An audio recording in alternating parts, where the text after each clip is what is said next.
Petri Wine brings you the Casebook of Gregory Hood.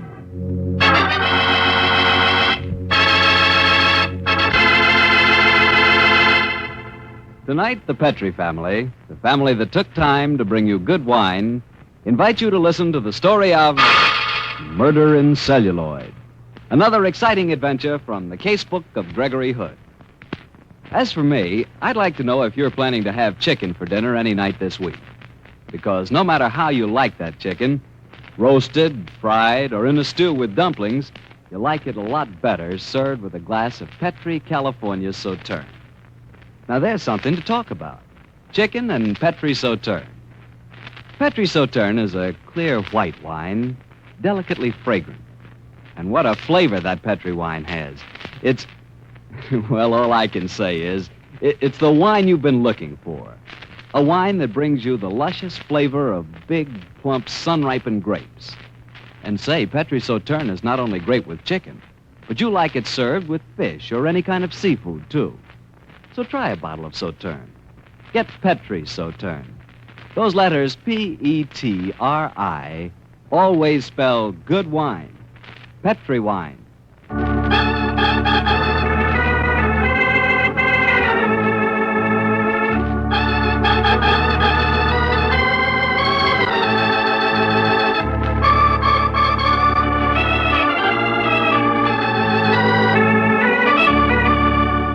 Well, it's Monday night in San Francisco, and we have a date with Gregory Hood. Tonight's rendezvous is at his apartment high on Nob Hill and overlooking the Golden Gate. Let's join him there, shall we? Hello, Gregory. Harry Bartell, come on in. I was expecting you. Where's Sandy Taylor tonight, Greg? He flew up to Vancouver today. There's some legal business he had to attend to for me on a shipment coming in from the Orient. He'll be back in a few days. Glass of sherry, Harry? Thanks. Well, Siamese cat. A new addition to the ménage, Greg? Oh, no. Sam's an old retainer. He's been up at my place at Russian River. I flew him down with me this morning. Mighty friendly. What did you say his name is? Well, officially it's Sing Lo, but his host of friends decided it was too dignified a name for such a whimsical character. So he was christened Sam Thurber. Greg, am I crazy or is Sam cross-eyed? Oh, yes. He's cross-eyed and his tail's broken, but he has a delightful, dusky little soul. Haven't you, Sammy? Well, Sam has another fan now. Here's your sherry. Thanks, Greg. And now... I know. You have that Monday night look in your eye. You want a story out of my casebook. Correct. And from the hint you gave us last week, it sounded as though you had quite a special one lined up. Well, it was a strange business, Harry. The whole thing happened in Hollywood. What were you doing down there, Greg? Metropolis Studios were making a picture called Passport to Danger, and my old friend Ray Hansen was directing it. The story was about a girl who inherits an importing business and gets into a struggle between her private life and being a career woman. And you were called in as a technical advisor? Well, not quite that, Harry. Ray called me one night and said that he had some headaches on the importing business angle of the picture. So the next morning, I hopped into my Beechcraft and flew down to the city of Celluloid. As you know, I'm something of a gourmet. How well I know. So it was only natural that my lunch that day was eaten at the Brown Derby in Hollywood. As I entered that star-studded home of good food, I was greeted by Bill Chilius, famed maitre d'hotel. Mr. Gregory Hood, it's good to see you back in town. Hello, Bill. It's good to be back. I have your usual table for you. This way, please. Thanks. Oh, by the way, Bill, I hope that on this trip you'll break down and give me the recipe for that Cobb salad. I don't know if Mr. Cobb would like me to. Oh, come on, Bill. Bob Cobb and I are old friends. He'd approve. Well, Mr. Hood, here's your table. I know you start off with 3 kinds of lettuce, romaine, chicory, and iced lettuce. Break it up very Correct, fine. Mr. Hood. Then you slice up some bacon in tiny strips, some chopped chives, and then comes the cheese. Yeah. Oh, excuse me, Bill. Who's that girl sitting 2 booths away? Miss Sheila Graham, one of our best movie columnists and radio commentators. I thought it was. I must go and talk to her. I'll get the rest of that recipe from you before I go, Bill. Very well, Mr. Hood. Sheila Graham, how nice to see you again. Gregory Hood. I heard you were in town. You did? I only flew in this morning. You get your news fast, Sheila. My spies are everywhere, Gregory. In this case, I met Ray Hansen at a beach party at Malibu last night. He told me you were coming. What brings you to town, Gregory? Said she, whipping out her golden Eversharp. Certainly. Your news, Gregory. Famous importer, man about town, and amateur detective flies into Hollywood. I mentioned it on my radio show. I heard you had a new show, Sheila. What time is it? I must catch it. Sunday nights, 8:45 on Mutual. Oh, nicely spoken. I shall listen. Thank you kindly. And now, Greg, which of our starlets is responsible for your being in town? Well, it isn't a girl this time, Sheila. I came down to give Ray Hansen a little help on the importing business for Passport to Danger. Oh, yes. That's the Neda Mason and Norwood opus. Funny thing. Neda's having luncheon with me today. Have you met her? No, but I hear she's what is known technically, I believe, as a dish. A little too highly spiced a dish for my liking, but she's good copy. I did meet Ann Norwood. Isn't she sweet? I fell hopelessly and head over heels in love with her. Seems impossible that an 8-year-old girl can be a movie star and yet be so utterly unspoiled. Here comes Neda Mason now. Watch her switch on the personality. Hello, Neda. Sheila, darling. Oh, I'm so terribly sorry I'm late. They simply mobbed me for autographs. Do you know Gregory Hood? Oh. Miss Neda Mason. How do you do? So you're the famous Gregory Hood. Ray told me you were flying down. You're going to help us on the picture, aren't you? If I can. It's a marvelous script, and I've got a dream of a part. And Sheila, darling, the clothes. Oh, Adrian's designed me the most heavenly outfits. I think I must be a narcissist, my dear. I just can't keep away from mirrors these days. Excuse me, Mr. Hood. Oh, yes, Bill? There is a young lady waiting for you at the table. There is? Excuse me, Sheila. See you again before I leave. Fine, Greg. Nice to have met you, Miss Mason. And I'll see you at the studio. Well, Miss Ann Norwood. Hello, Mr. Hood. You didn't mind me sitting down at your table, did you? I'm very flattered, Ann. I had to see you alone. That's why I didn't come over to the other table. I saw Miss Neda Mason was there. And you don't like her? Oh, it isn't exactly that. Though I do think she talks awfully loudly, don't you? Yes, Ann, I do. Mr. Robin Hood, you're a detective, aren't you? In an amateur way. And incidentally, Ann, the name is Gregory, not Robin. I know. But I think you're just like Robin Hood. And he was wonderful. And so I think of you that way. I'll admit that my prices might be called stealing from the rich, and I do give to the poor, but that's where the resemblance ends, I'm afraid, Ann. But I'm very flattered that you think of me that way. I do, Mr. Hood. That's why I've come to you for help. You see, my daddy's dead, and I do so miss having a man to talk to. Of course you do, Ann. You go ahead and talk. I have a very serious problem. I need a detective. Dear me, Ann. Whatever's the matter? Somebody has stolen my map. My super map. I've been working on it for weeks. And I'm good at maps, too. At least my teacher says I am. Well, what kind of a map was it? It's something I invented. It's full of forts and secret weapons and dockyards. And now it's been stolen. And when did you see it last, Ann? This morning. It was in my portable dressing room in the studio. I was working on it between scenes. When I came back just before lunch, it had gone. Oh, dear, here comes Mommy. Anne, darling, you frightened me. Why did you slip away like that while I was parking the car? I had to see Mr. Hood. Mommy, this is Mr. Gregory Hood. How do you do, Mr. Hood? How do you do? Do sit down, won't you? Well, just for a moment. And you haven't been bothering Mr. Hood, have you? Not a bit of it. She knew that I was an amateur detective, and she came to me with a problem. I'm very flattered. You see, Mommy? Oh, the missing map, I suppose. Of course. And Mr. Hood's going to find it for me, aren't you? I'll do my best, Ann. Who do you think might have stolen it? I think it was Miss Neda Mason. It must have been either her or Major Courtney. They were the only two people in my dressing room today, except Mother. Major Courtney. That name seems familiar. Who is he? Well, I suppose you might say he's a suitor of mine. He's terribly stuck on Mommy. And, dear, that's not very nice. What branch of the Army is he in, Mrs. Norwood? Honestly, I don't know.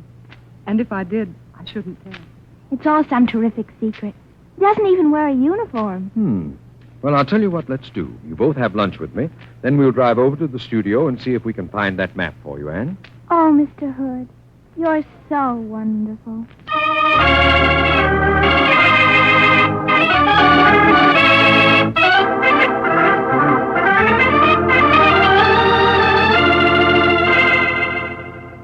This is my dressing room, Mr. Hood. Do you like it? Very much, Ann. You don't think it's a little young for me, do you? Mother had it decorated. Ann, I think it's perfect for your personality. Clean and fresh and cool. Mr. Hood, you say the loveliest things. Are you married? No, Ann. I've always been waiting for the right girl. Keep waiting, Mr. Hood. She'll come along. I just know she will. Very well, Ann. But while I'm waiting, let's see if we can track down that map for you. Where did you last see it? It was on the dressing room table here. When you leave this dressing room and go before the cameras, do you lock the door? Always. Mommy never forgets. And the arrangement of the door and window in here is such that no one could have slipped in a hand through here or sneaked in and stolen it. Then it must have been Miss Netta Mason or Major Courtney. Yes, it looks like it. And yet, Anne, I can understand someone wanting one of your maps, but if he did, he'd ask you for it. He wouldn't steal it. But if the person, whoever it was, thought it was one of Major Courtney's maps, it would be different. Why would it be different, Mr. Hood? Your mother hinted that he might be in special service for the Army. You said your map had forts and secret weapon sites on it. Now do you see, Anne? Yes, Mr. Hood. And that'd mean Miss Netta Mason's a spy. Oh, goody. This is fun. No, darling. You mustn't go around saying she's a spy. I'm just dreaming up a very wild plot. The chances are that a gust of wind came through the window and blew your map out into the studio. Oh, no. I like it so much better the other way, Mr. Hood. Frankly, Anne, so do I. Come in. Hello, Anne, darling. Hello, Mr. Fremont. This is a very great friend of mine, Mr. Gregory Hood, Mr. Philip Fremont. How do you do? He's playing the lead in another picture on the lot. Say, Annie, isn't this yours? I found it on the studio floor. It's my map. It's my super map. Oh, you see, Anne, it wasn't stolen after all. Stolen? Annie, did you think someone had stolen your map? Yes, I did. It's an awfully good map. I hear that you're an amateur detective, Mr. Hood. In an unobtrusive way. Why? Well, I was wondering where Annie dreamed up the idea that her map had been stolen. I guess you put her up to it. Do you? Well, it's a bad guess, Mr. Fremont. And my name isn't Annie. It's Anne. Okay, honey, don't get mad at me. I was just trying to be funny. Mr. Fremont. Yes, Charlie? On the set, please. Rehearsal of the next scene. Okay, Charlie. See you later, Anne. Nice to have met you, Mr. Hood. Goodbye. Mr. Hood, Yes, Anne? you know I'm sorry my map was found so easily. Why, dear? You weren't detective for me anymore. And I was having such fun. So was I. Supposing it really had been stolen, Mr. Hood, why would Mr. Fremont have brought it back? Well, since I dreamed up a hypothetical case in the beginning, I might as well give you a hypothetical solution. You use such lovely words. What does What does it mean, Mr. Hood? Well, I meant that we were still playing at let's pretend the map was stolen. Let's suppose the thief thought they were plans of Major Courtney's, and he stole them. When he examined them, he found they were harmless, so he threw them away. Mr. Fremont found them, knew that you were quite a map maker, and brought them back to you. Oh, you're so clever, Mr. Hood. I bet that's what happened. I wouldn't take the bet, Anne. Let me look at the map, will you? Of course. I'll do one for you if you like. Oh, naturally. I'd like it very much. That's odd. What is it, Mr. Hood? There are red marks on the corner of your map, Anne. They're made by nail polish that hasn't quite dried. Nail polish of a peculiarly horrendous shade of purpley crimson. The exact shade that Miss Netta Mason was wearing at the Brown Derby today. Perhaps she is a spy after all. Perhaps.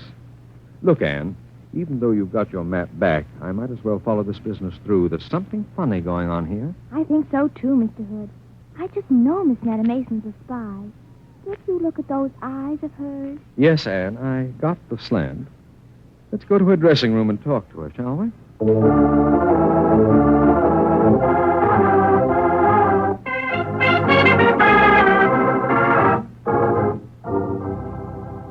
This is her dressing room, Mr. Hood. You better knock. I always knock, Anne. It's lucky. Oh. Hello, Mr. Latimer. It's my dreamboat, Annie. How are you, darling? Mr. Lou Latimer. Mr. Gregory Hood. Glad to meet you, Mr. Latimer. Oh, just call me Lou. Say, you're Greg Hood. I know about you. You sell old hunks of ivory for big dough in San Francisco. And you're an amateur sleuth who can show up the pros. And you're a wolf in good standing. Listen, Lou, I also pack a mean left. Clean it up a little, can't you? Oh, little Lord Fauntleroy character, huh? Okay. Beat me to a pulp and call me Juicy. Ah, ha, ha. Get it? Pulp, Juicy? Don't overplay it, Lou. It gives me ideas. Character, huh? But deaf.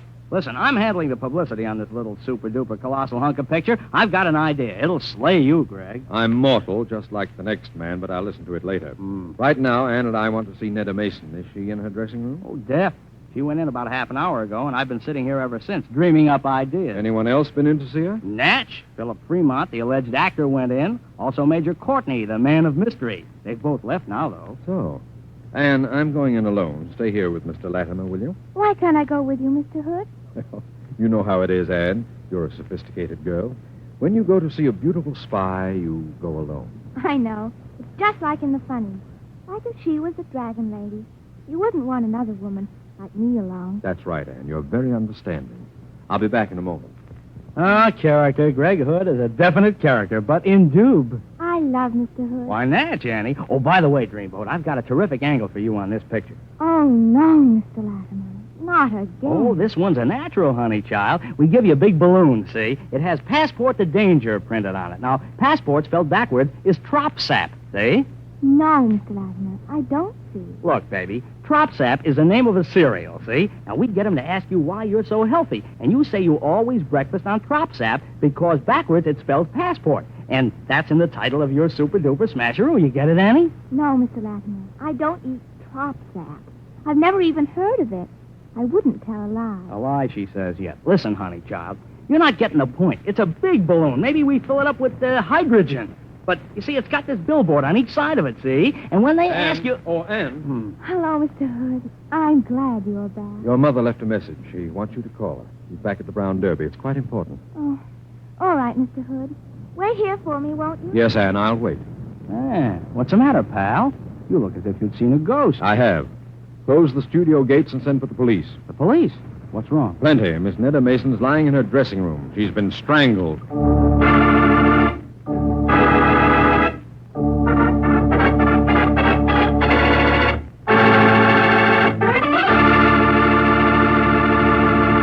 You'll hear the rest of Gregory Hood's story in just a second.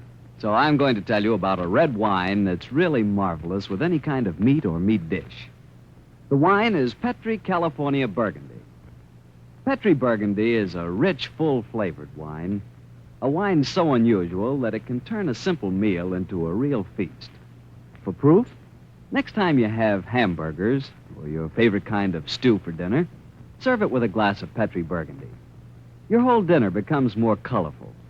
And as for the wine itself, well, Petri Burgundy will make you smack your lips for fair and just sigh with pleasure. Be sure you get Petri Burgundy, because Petri is always good wine. Well, Gregory, so you found Netta Mason strangled in her dressing room, huh? What happened when the police got there? Well, Lou Latimer, the publicity man, persuaded me not to send for them right away. He probably figured that you could solve the case, hand the killer over to the police, and so avoid as much publicity as possible. Huh? Correct, Harry, and I somewhat grudgingly agreed. And so, having gotten little Ann Norwood safely out of the studio, Lou Latimer and I went back to the dead girl's dressing room where I began to search for any clues.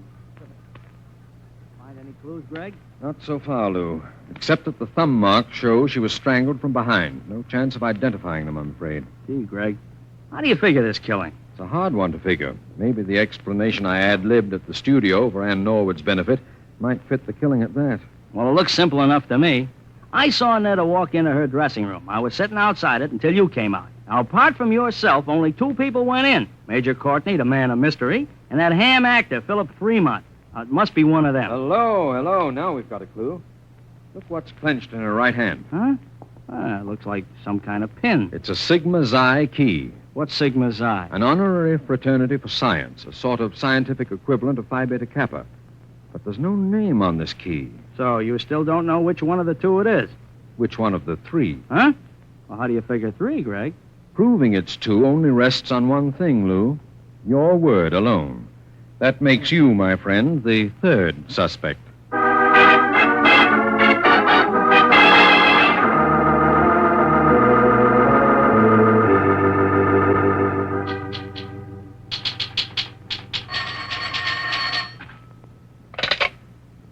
Sheila Graham speaking. Gregory Hood. Hello, Gregory. What's on your mind? I need some help, Sheila. Can you give me any facts on Philip Fremont's educational background? Yes, I can. I did a piece on him the other day. He's a college man, got into acting through the Hasty Pudding Club at Harvard, majored in English. No science, Sheila? No, Greg. I see. Do you know Lou Latimer, publicity man at Metropolis? Know him. He pesters me almost daily. Why, Gregory? Well, how about his educational background? Well, Lou claims that he graduated from high school. Personally, I'd say that if he ever got beyond the 5th grade, I'd want to see the proof. Oh, thank you, Sheila. You're a remarkably well-informed girl. I'll call you later. Goodbye.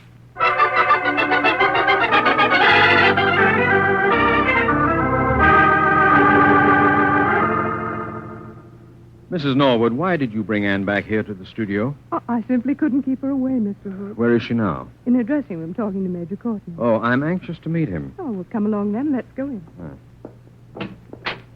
Robin Hood. Where have you been? I've missed you. Well, I had a little business to attend to, Anne. I want you to meet Major Courtney, Mr. Gregory Hood. How do you do, Major? Hello, Mr. Hood. Anne's just been telling me about you. She's a rabid fan of yours. As I am of hers. In fact, I've quite lost my heart to her. Doesn't he say the most beautiful things? Major Courtney, I wonder if you and I could take a stroll. I'm most anxious to speak to you alone. Why, yes, I suppose so. I want to come with you, Mr. Hood. Darling, you heard Mr. Hood say that he wanted to speak to Major Courtney alone. Now, don't worry, Anne. We'll be back in a few minutes. Please don't be long. You're being very mysterious, Hood. Well, I didn't want to talk in front of Anne. You knew about Netta Mason. Oh, of course. Mind if I ask you some questions? No, fire away. Would I be right in thinking you're a government technician? That's a question I can't answer, Hood. Then will you tell me if you studied science in college? Yes, I majored in it. Then doubtless you're a member of Sigma Xi. Yes, I am. May I see your fraternity key? But I don't wear it often. I don't know where it is right now.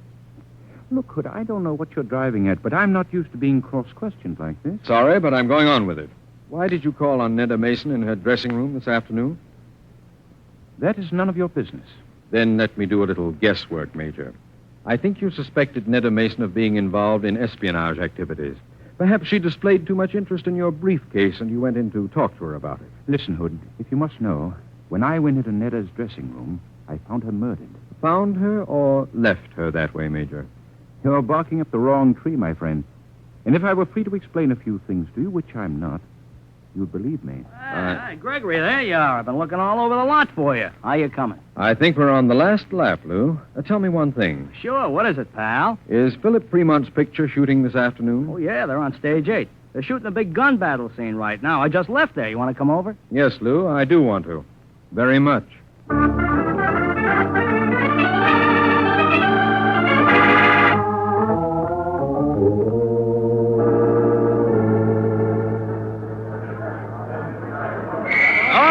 All right, that's all for today. We'll pick up the reverse shot in the morning.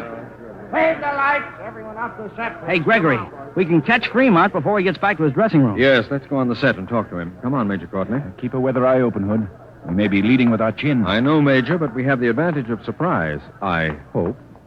Oh, hello, Mr. Fremont. Well, Gregory Hood. Didn't know you were on the set. It's too bad you weren't here earlier. We were shooting some good stuff. Hey, by the way, can you get here in the morning? I've got several terrific scenes then. Too bad that you won't be playing them, Fremont. Well, what do you mean, Hood? Call the police, Lou. Philip Fremont's your murderer. Philip Fremont? That was my hunch, too, Hood. Stay right where you are, Lou, and that goes for the rest of you. Don't you see I'm still carrying my revolver? Yes, a revolver containing blanks. You've just used it in the scene. Oh, no. No, I have another one in my pocket. A revolver containing live shells. I've switched them. And I shoot expertly through the pocket despite the tailor's bills. You're not getting me arrested. I'm clearing out. Why did you strangle Netta Mason? Because she was stupid, and she quarreled with me. In any case, a girl who can mistake the map of an 8-year-old child for a valuable map such as the Major carries deserves to die. She was no more use to us. Us being your fascist superiors, of course. Correct. Major Courtney of G2. You didn't think fascism was dead, did you? Just because you and your boys killed a few Germans. Oh, the word's dead, all right. We'll never call it fascism again. But you'll be hearing from us. From you, we'll only hear a faint squeal from the gas chamber, Fremont. Yeah? You'll never get me. Oh, by the way, Hood, I knew you were pretty smart, but I didn't think you'd spot me. What mistake did I make? In leaving that Sigma Xi key in the dead girl's hand. Hey, but Greg, you said the key didn't have any name on it. Exactly. That was the point, Lou. Any genuine key, such as Major Courtney owned, has the name on it, doesn't it, Major? Yes, invariably. So the absence of the name suggested that it was a dummy key. You were playing a scientist in your picture, Fremont, and so you were obviously wearing a prop key to give authenticity to the part. Careless of you to let the dying girl wrench it off your watch chain in the struggle. Yes, wasn't it? I must watch blunders like that in the future. Gregory Hood, I don't like you. Gunfire's pretty common on this set. And I think I'll give you a little treatment. Fremont, you haven't a chance of getting out of this studio. You should know that. And think of the publicity it'll give us, Phil. It'll be terrific. It'll be sensational. Shut up, Lou, you little rat. What do you say? Mr. Gregory ought to mind your own business, Hood. I'd say look out, above you. Do you expect me to fall for... Oh! It got him! A falling paint bucket. Oh, boy, knocked him out cold. Gee, but you're lucky, Greg. Fine detective I am, saved from being shot only by a freak accident. But it wasn't an accident, Mr. Robin Hood. Jeepers. Hey, look up there in the catwalk. It's little Ann Norwood. And, darling, how can I thank you? Take me out to dinner, Mr. Hood, and then we can go dancing together. Is it a date? Yes, darling, it's a date.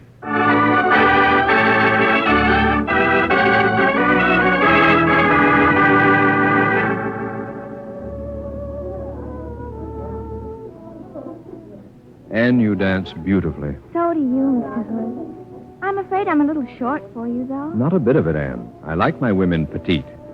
By the way, young lady, perhaps you'll tell me how you happened to be up on the catwalk this afternoon. Well, Mr. Hood, when you went out of my dressing room with Major Courtney, I could see by your face that something was wrong. I got scared for you, so I stepped out of the dressing room and... And shadowed me, huh? Yes. I got to stage 8 ahead of you and climbed the ladder to the catwalk so that I could see what was going on. Did I hurt Mr. Fremont when I toppled that paint bucket over on him? Not seriously, Anne. But you stunned him and probably saved my life. How can I ever repay you? Well, there is one way, Mr. Hood. What is it, Anne?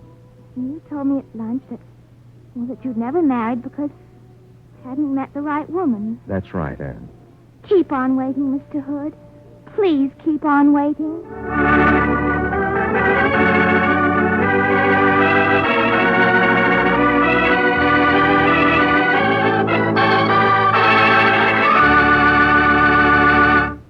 Greg, that was really a swell story, but what a detective you turned out to be. Why, Harry, what do you mean? I solved the case. What more do you want? Oh, I know, Greg, but to overlook the fact that gun might have real bullets. Why, if it hadn't been for Anne... I know. It was a slight oversight on my part. But, Harry, I can make a little mistake now and then, can't I? I suppose. Now, Harry, don't stand there and tell me you never make a mistake. Well, not when it comes to choosing a wine, I don't, because I always choose Petri wine. I don't know why I bother talking to you. Oh, yes, you do. You like to hear about good wine just as much as the next fellow. And I like to talk about Petri wine because Petri wine is good wine. Why, it's just got to be. After all, the Petri family has been making wine for generations. Winemaking is their heritage, a heritage passed on down from father to son, from generation to generation. It's easy to understand why the Petri family knows so well the art of turning luscious, sun-ripened grapes into fragrant, delicious wine. And it's easy to understand why the Petri business has grown and grown so that today the Petri family are America's largest independent winemakers. Yes, the making of Petri wine is a family affair, and the Petri family intends to keep it that way. Because by so doing, they can be sure that every bottle of wine that bears the name Petri is and always will be good wine. Well, Gregory, which particular story from the case book do you have lined up for us next week? Next week, Harry, I'm going to tell you about a strange woman who claimed to be able to see into the future. She predicted 2 violent deaths with frightening accuracy. The third death she happened to prophesy was my own. See you next Monday, Harry.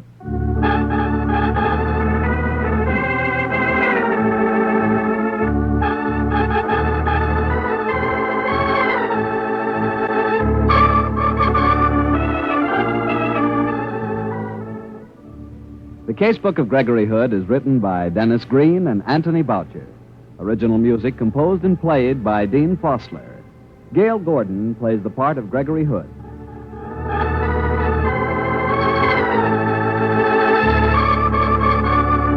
The Petri Wine Company of San Francisco, California, invite you to tune in again next week, same time, same station. The Casebook of Gregory Hood comes to you from our Hollywood studios.